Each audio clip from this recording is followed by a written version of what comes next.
नमस्कार बच्चों, मैं सारिका तिवारी आज आपको कक्षा 10वीं गणित में अध्याय 6 त्रिभुज के कुछ महत्वपूर्ण प्रश्नों को समझाऊंगी। इसमें हम आज पढ़ेंगे पेज नंबर 149 पर उदाहरण नंबर 4। इस उदाहरण नंबर 4 में ये देखिए 6.29 में एक आकृति दी हुई है। इस आकृति में हमें क्या दिया हुआ है?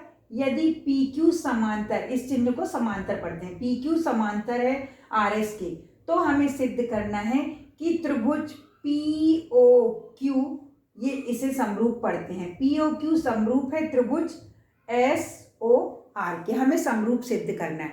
आपने 9th में भी एक प्रॉपर्टी पढ़ी होगी बच्चों कि यदि दो रेखाएं समांतर हों, ऐसे ये देखिए ये वाली और ये वाली दो रेखाएं समांतर हों, इसने हमने पी क्यू बोला और इसको एस आर बोला, इनको एक तिर्यक रेखा काटी, देखिए ये पी एस, ये तिर्यक रेखा काट रही, तो जो इनके एकांतर कोण, ये कोण इधर बनने वाला और एक छोड़ के इधर वाला, इनके जो एकांतर कोण होते हैं वो बराबर होते हैं। ये प्रॉपर्टी 9th कक्षा में और 8वीं में भी आपने पढ़ी होगी। यदि दो रेखाएं समांतर हैं, उन्हें तिर्यक रेखा काटती है, तो जो एकांतर कोण बनते हैं वो बराबर होते हैं। तो ये P किसके बराबर होगा? S के। इसी प्रकार देखिए इस साइड ये रेखा जा रही है, तो इसमें Q किसके बराबर होगा? R की। Q कोण किसके बराबर होगा? R के। तो ये दो कोण तो हमने समांतर रेखाओं की प्रॉपर्टी से बताया।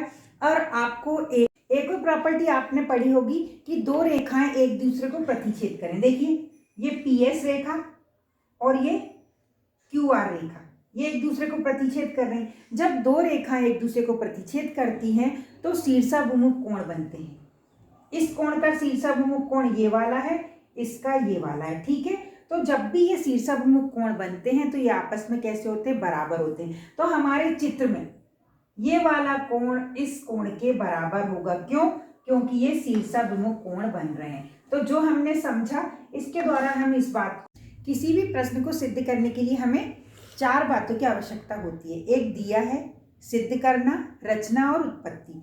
दिया है और सिद्ध करना आपको प्रश्न में से मिल जाती। देखिए ये क्या बोल रहा है? आकृति में यदि पी क्यू समांतर है आर एस के, तो यानी ये हमसे बोल रहा है कि ये हमने आपको दे दिया, पी क्यू रेखा किसके समांतर है? आर एस के। हमने दिया है में लिख दिया पी क्यू समांतर है आर एस के। उसके बाद हम लिखेंगे सिद्ध करना, सिद्ध करना है।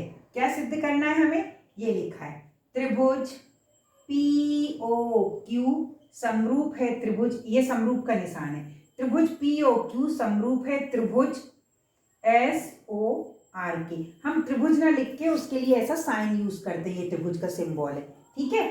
तो ये हमें सिद्ध करना है कि त्रिभुज पी ओ क्यू समरूप है एस ओ आर के।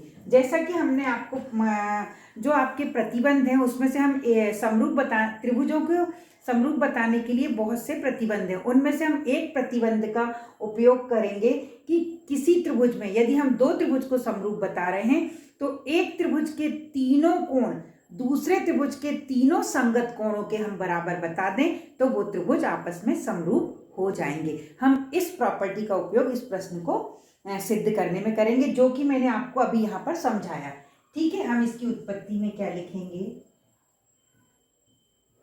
सबसे पहले तो दिया है, जो दिया है उसका यूज करेंगे। पी क्यू समांतर है आर एस की। जब भी दो रेखाएं समांतर होती हैं तो उनके बीच जो एकांतर कोण बनते हैं तो वो कैसे होते हैं? बराबर होते हैं। मैंने अभी आपको समझाया था, ये ऐसे, ये पी कोण किसके होगा? एस कोण के समांतर। तो हम यहां पर लिख दें कोण पी बराबर होगा कोण एस के। क्यों बराबर है? क्योंकि ये एकांतर कोण है। कैसे कोण है ये? दो समांतर रेखाओं के बीच बनने वाले एकांतर कोण हैं, इसलिए ये बराबर है। हमने लिख दिया पी क्यू समांतर है आर एस के, है ना। कोण P बराबर है कोण एस के, क्योंकि ये एकांतर कोण है। इसी प्रकार हम क्या लिखेंगे? कोण Q बराबर कोण R। ये भी कैसे कोण है? एकांतर कोण। हम ये भी हमने फिर से लिख दिया कि ये एकांतर कोण है। कोण Q बराबर कोण R क्या है? ये एकांतर कोण है, इसलिए ये दोनों बराबर है। एकांतर कोण दो समांतर रेखाओं को एक तिर्यक रेखा काटती है तो एकांतर कोण बनते हैं जो कि आपस में बराबर होते हैं। हमने लिखा तीसरा कोण, हम कौन सी प्रॉपर्टी यूज करेंगे, शीर्षाभिमुख कोण। जब दो रेखाएं एक दूसरे को प्रतिच्छेद करें ऐसे, ये देखिए एक रेखा और एक रेखा, तो ये कोण बनते हैं ये शीर्षाभिमुख कोण कहलाते हैं, ये दोनों बराबर होते हैं। ये इस कोण का नाम कैसे लिखेंगे हम देखिए, इस त्रिभुज के लिए इस कोण का नाम आएगा कोण POQ। इसके लिए आएगा POQ बराबर होगा, इसके लिए इस साइड के लिए हम लिखेंगे कोण SORK। हमने दो त्रिभुज लिए थे, मैंने यहाँ पर एक लाइन नहीं लिखी शुरू में, वो मैं लिख देती हूँ। हम दो त्रिभुज, ये सब हम किसके बारे में चर्चा कर रहे हैं बच्चों, दो त्रिभुज के बारे में। वो त्रिभुज हैं कौन से, तो हम यहाँ लिखेंगे त्रिभुज कौन से POQ, त्रिभुज POQ, और इधर का त्रिभुज कौन सा है, इस साइड का त्रिभुज SOR में। इन दोनों त्रिभुज में हमने इतनी बातें बराबर बताई, कोण P बराबर कोण S के, कोण Q बराबर कोण R के, कोण POQ बराबर कोण SOR के। ये क्यों बराबर है, ये शीर्षाभिमुख कोण है, शीर्षाभिमुख कोण आपस में बराबर होते हैं। शीर्षाभिमुख कोण कैसे होते हैं, बराबर होते हैं। तो हमारे जब हमने ये तीन बातें बराबर बताई, तो जो हमारे ये दो त्रिभुज है जो हम लेके चल रहे हैं, ये त्रिभुज कैसे होंगे, हमारे समरूप होंगे। तो हम यहाँ पर लिखेंगे त्रिभुज POQ, ये POQ समरूप होंगे त्रिभुज SOR की। कैसे समरूप हुए, क्योंकि हमने कौन सी एक प्रॉपर्टी होती है, एंगल एंगल एंगल। ये angle, A for angle, angle यानी कोण, इसको A लिख सकते हैं, या कोण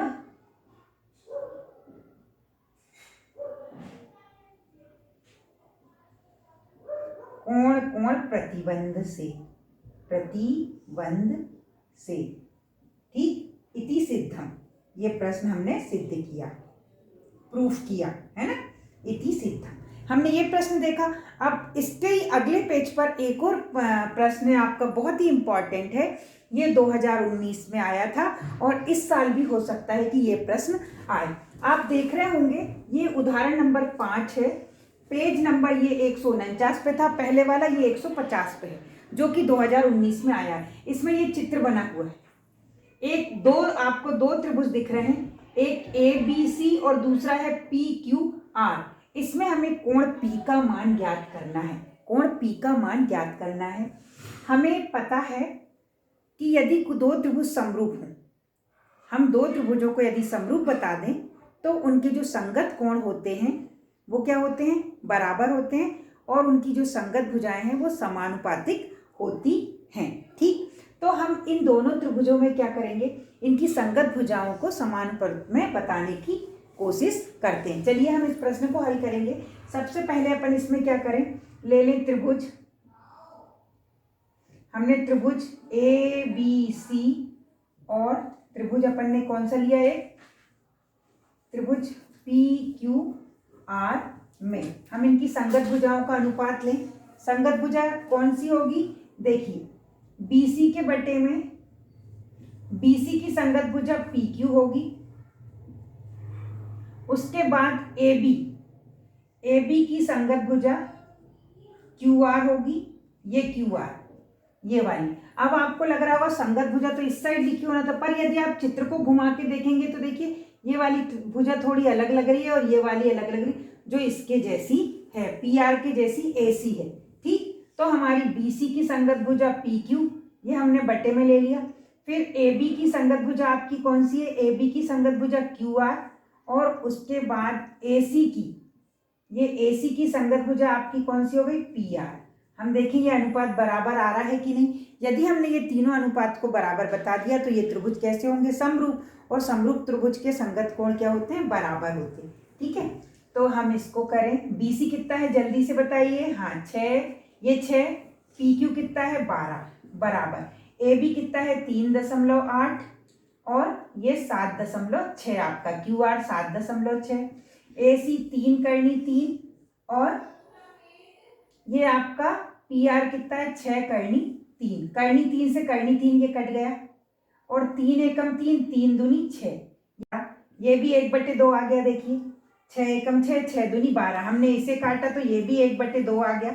उसके बाद दशमलव से दशमलव कट गई, और हम काटें इसको काय से काट सकते हैं, 38 से। यदि आपको 38 का पहाड़ा आता हो तो आप बना के, नहीं आता हो तो पढ़ के देख लीजिए, नहीं आता तो बना के।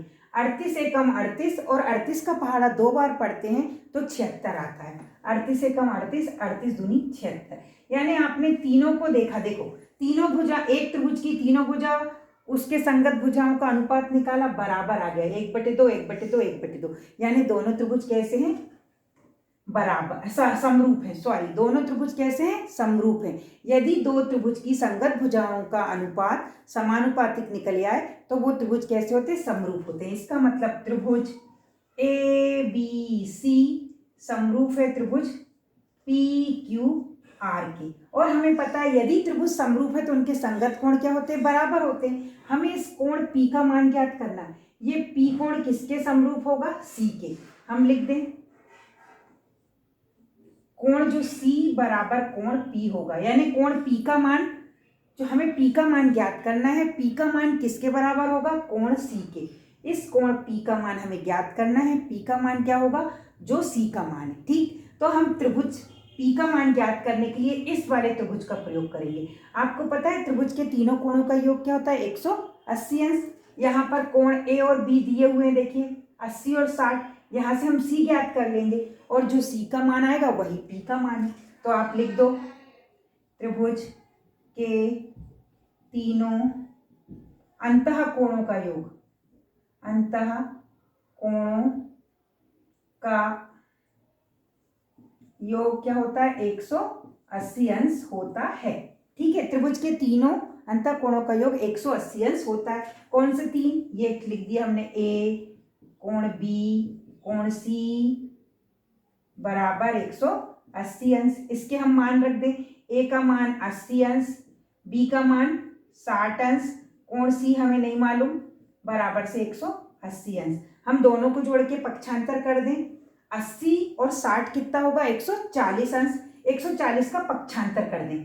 पक्षांतर करने से बच्चों चिन्ह बदल जाते हैं। हमने 80 और 60 को जोड़ा 140, 140 का हम पक्षांतर कर रहे हैं। कोण C बराबर 180 अंश माइनस 140 अंश।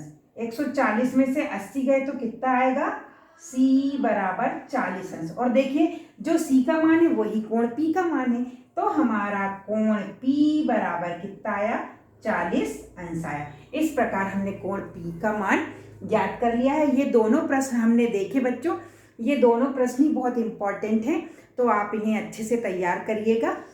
धन्यवाद बच्चों।